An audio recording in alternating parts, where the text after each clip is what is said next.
Thank you very much. First of all, to Health for HD. It is a pleasure to be here and to talk about preliminary results on our Proof HD trial. I do want to stress that these are preliminary results and that we are still further assessing the data, but we feel it's very important to keep the community and people informed in a transparent manner on what we found, and while we are continuing to further look at the data. So what I will speak to you about today is a little bit about Predominant itself, the Proof HD trial, and some of the results. I hope that you will take the time to listen carefully and at the end come up with some of the questions. I would say, yes, we had a home run and we met the primary endpoint of the study, absolutely. Unfortunately, it's a bit of a mixed bag. I will go into a little bit of the details. So let's talk a little bit about Predominant. What is Predominant? It's an investigational drug that we are currently developing for Huntington disease and ALS. It is administered orally, so twice a day, in the morning and in the evening. It binds specifically to the sigma-1 receptor. By activating sigma-1 receptor, you exert neuroprotective properties. I can go into that a little bit more. In clinical trials, if you look to Predominant in previous studies, we have shown a safety profile that is quite similar to placebo, which makes it even more interesting in a disease like this and with the oral administration. The drug may show effects on clinical progression, on cognition and motor function, and I'll show you some more of those later. We have had some post-hoc data in the past that went up to 5 years, so we have some data supporting the 5-year duration. How does Predominant work? So let's first start with why do we go over the sigma-1 receptor? Highly distributed in areas of the brain that are relevant for Huntington's disease as well as other neurodegenerative disorders, which makes it very interesting. By using an oral molecule like Predominant, you can get it to all the deeper areas of the brain, which is especially interesting, like the basal ganglia, cortex, which is really in Huntington's disease. If you exert the sigma-1 receptor, you get various effects that are neuroprotective. And amongst others, you will see that there is an autophagy part. It will remove toxic proteins. It will make sure that neurons connect better. It will ensure that mitochondria work better with better energy. So there are multiple neuroprotective effects through the sigma-1 receptor. Upon entering the brain, what you will see is that Predominant reduces cellular stress and inflammation, but also increases connections between various neuronal cells, clears toxic proteins, increases energy production, and increases BDNF, which is a neuroprotective factor. Here you see that in a little bit more detail, which I will not go in all, but it shows you, and for each of these, we have data, animal models or in vitro models, showing that we have in fact these systems. A little bit like the Proof HD trial. Proof HD trial started in October 2020. Last patient was enrolled in October 2021. The last visit was in March of this year.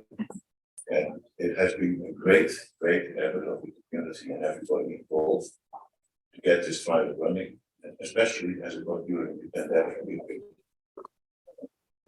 Let's not forget that, because that was a massive effort. And I think the fact that it was a portal and we didn't need lumbar punctures probably helped a lot in this, as it reduced the burden for the patients and for science. Here's the study scheme.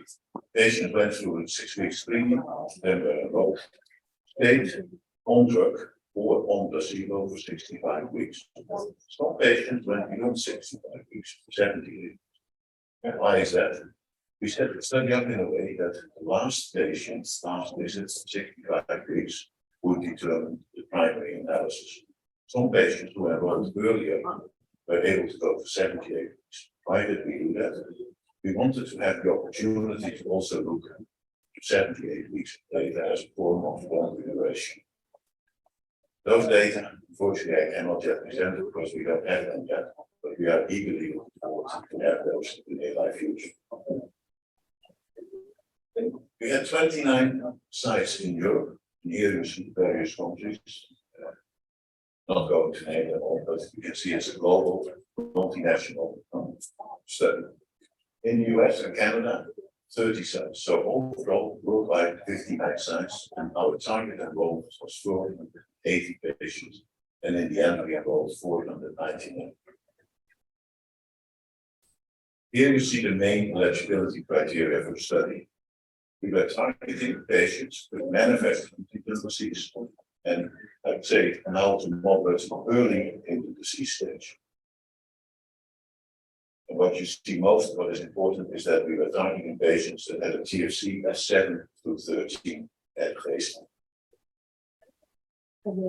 Important to note that we were also looking for patients that are stable on allowed antidepressants, anti-chorea, and neuroleptics. And keep this in mind. We did this based on previous data, and we were stratifying, which means we were equally balanced database. That was the intent. What were our pre-specified endpoints? Pre-specified endpoints, the primary was the change in total functional capacity at 65 weeks. Our key secondary endpoint was looking at the change from baseline to 65 weeks for the composite UHDRS, which consists of total functional capacity, total motor score, and cognitive assessments.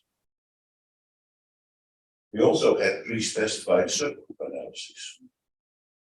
And these subgroup analyses included patients that were not on neuroleptics.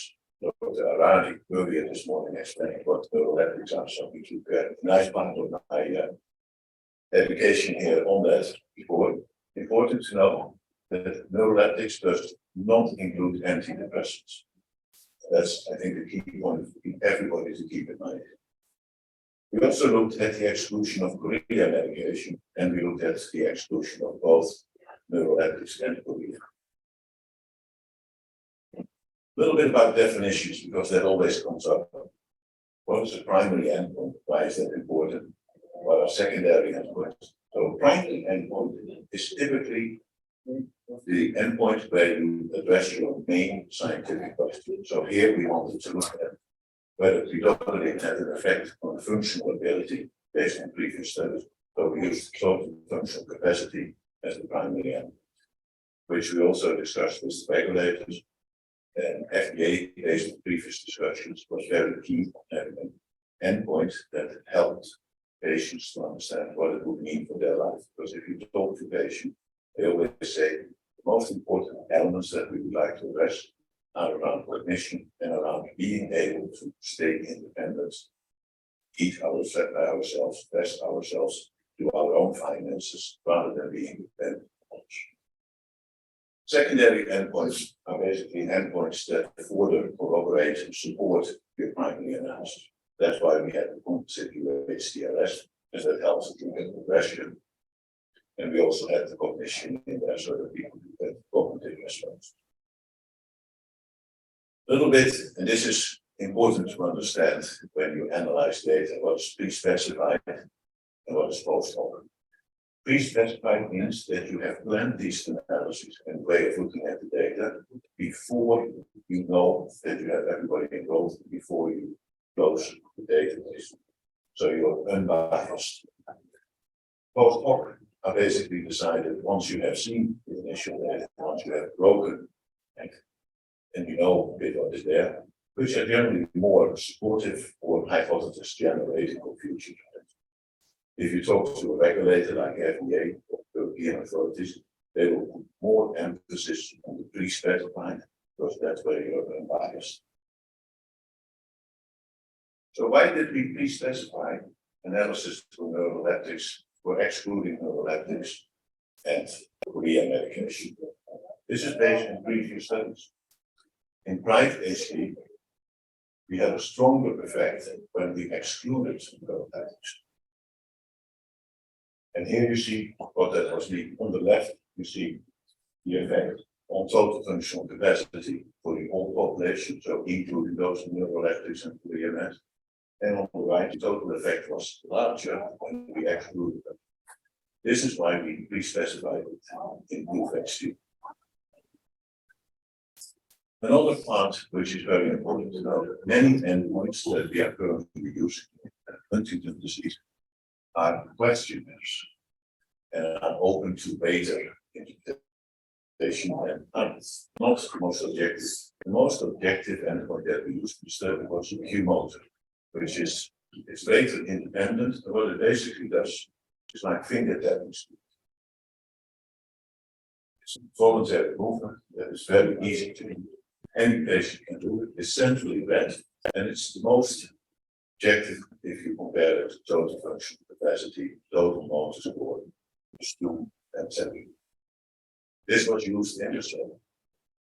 What we saw in HIPE, if we look to the Q motor, and especially to patients without neuroleptics. So here you first see in all patients, and look at the effect size, the difference. We did the same, but then looking at the patients without neuroleptics, Korea medication, and you see that the effect size was larger. So similar to a PFC, larger effect. This was the rationale for pre-specifying not including neuroleptics and Korea. Here you see some of the data on baseline in PROVE-HD, and what you will see at the bottom is that about, say, 60% of the patients with predominantly at any time during the study were on neuroleptics. So the spine is trying to keep it stable at baseline, as the study was 65 weeks. In many cases, it was deemed necessary to add neuroleptics during the study for whatever reason. In placebo, it was 55%. We had estimated it would be around 30%. So we had much more patients on neuroleptics. Let's go a little bit in the safety data. So here you see the safety data from PROVE-HD. Overall, safety profile was very similar to what we have seen in previous studies. And you will see hardly any difference in treatment emergent events that were reported in the study between placebo and treated patients. If you look to serious events, also hardly a difference, especially in the related. There was one related adverse event, and that was in the placebo arm. During the study, we saw 2 deaths, both were in the predominant arm. One of these was myocardial infarction from the patient that had been off predominant for over. And important to also note, we always looked for QT prolongation, and we did the ECG monitoring. In the whole study, we did not see in either of the arms any issues with ECGs. So that's very strong support that the dose of 45 mg BID is not considered to be impacting QT prolongation. So overall, very nice statement. This slide gives you a little bit more. Here we look at the most frequently reported adverse events in the study, and those that were considered related to predominantly by the physician. Which is very much aligned with what we have previously seen, that the most frequently reported are things like diarrhea, falls, dizziness, nausea. So overall, a nice safety profile for this. Let's go a little bit more to the data from PROVE-HD. Let's start with the primary endpoint. On this slide, we look to all patients that were treated, and what you will see immediately on the left, that the 2 lines treated, which is in purple, and for the placebo in blue, completely overlap.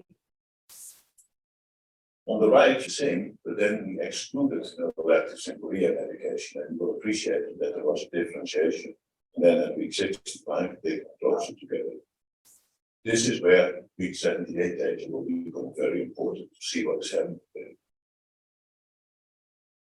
This is basically a similar analysis, but in all patients. Previous, we looked at a protocol population, only including patients that had no major deviation and at least 80% compliance with treatment, with taking the predominant action. Let's now move to Q motor. As I explained earlier, Q motor is probably the most objective measurement that we have. Here in all patients, nice separation that is maintained from probably as of week 26 to week 65. Here you see this same test, but now excluding neuroleptics and pre-medication. See that the effect size is slightly larger, and that at week 26 and at week 65 we show nominal statistical significance. Same for another cumulative finger tapping test, similar situation on this endpoint, showing an effect. We then started looking at the composite UHDRS. Why is the composite UHDRS important? Because it looks at the progression of disease, and it looks at total functional capacity.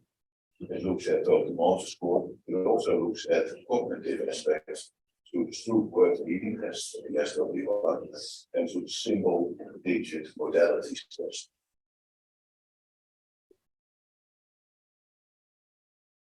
This slide should have been on earlier, so I apologize for that. But we also did for the Q motor. We looked at the Q motor in association with the UHDRS in obesity.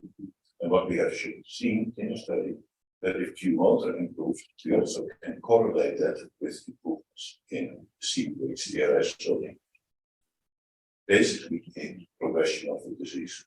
Very interesting, very early, but very nice preliminary results. This is what we saw in proof HD for the composite UHDRS. On the left, all patients, not much to see overlap. Then on the right, you see what we noticed when we exclude neuroleptics and chorea medication. Nice effect that is maintained. And again, we are very curious here on week 78 if we maintain this difference. This is one that I think surprised us most. The Stroop word reading test as it is on cognitive. We had no idea what to expect there as we had limited data. But what you see here, again, in the same way, on the left, all patients, well, there is a separation at the start, and it gets closer, and there remains a little bit of a difference. If you look at the right, you see the same graph for patients without neuroleptics via medication. There is a difference. It gets a little bit less, but what I would like to point out here is that even at week 65, these patients are still showing an improvement at 3 months versus baseline. That's, I think, something to keep look at, to notice, to understand better, as that's something that I don't think has ever been shown in any study. So in summary, primary endpoint did not show the benefit of therapy. However, pre-specified analysis where we excluded neuroleptics and chorea medication showed beneficial effects on multiple endpoints supporting this around clinical progression, motor, and cognition. There are positive trends observed on the Q motor for several reasons. As I mentioned, we are continuing to analyze the data, and that's going to take quite some time, as we have almost 500 patients, 78 weeks of data. So give us some time to further analyze those. But I can promise that continuing communication on the results we will do. So we hope to be able to present soon 78 weeks data. And of course, the government was safe and well tolerated in the study. There are some preliminary learnings. We see some overall improved outcomes in patients without neuroleptics. The composite UHDRS represented in this study a more sensitive method for HD progression than total functional capacity. We had high hopes of total functional capacity, but in the study, I think we came to the conclusion based on the data that the composite UHDRS may be a better outcome measuring than total functional capacity. The Q motor represents an independent objective measurement, and due to its small variability, has a nice way of looking at motor in patients with Huntington's. What is important to note, this study did replicate data from the prior HD study. And the last part, which I really would like to stress, it is so important for all of us and for the patients that have been interested to continue the open label extension. Why is that important?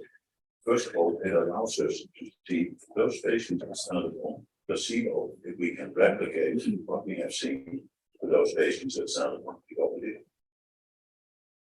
There is still a possibility that Eligibility may provide an overall benefit, and that these long-term data is very important in regulatory interactions to support Eligibility. Patients who stay in the study may feel we will also continue to contribute important data to further develop Eligibility as well as other versions of data. Once you have been in the open label extension, and if you want to change, that's on itself quite easy, post the open label extension. Why is that easy? Eligibility has a half-life of about 10 hours, so a simple washout period of a few days, weeks, and you no longer have a problem. So this is different than if you would go to, let's say, in ASO, as they call it, and where you may have a washout period of 6 months. In case of Eligibility, we talk about a few weeks. But we have worked on making the open label extension less burdensome, so to make it easier for patients and sites to continue working. So I hope I've given you the preliminary results with our commitment to come back with additional data. But I want to end with a big thank you to the whole community, to families and study participants, to our partners who helped us with setting up the study, people at Prilenia who have been heavily involved, and last but not least, all the various patient organizations that have been so supportive and helpful. I'm not going to name them all, but Help for HD was a very important party in this, as well as others. Thank you.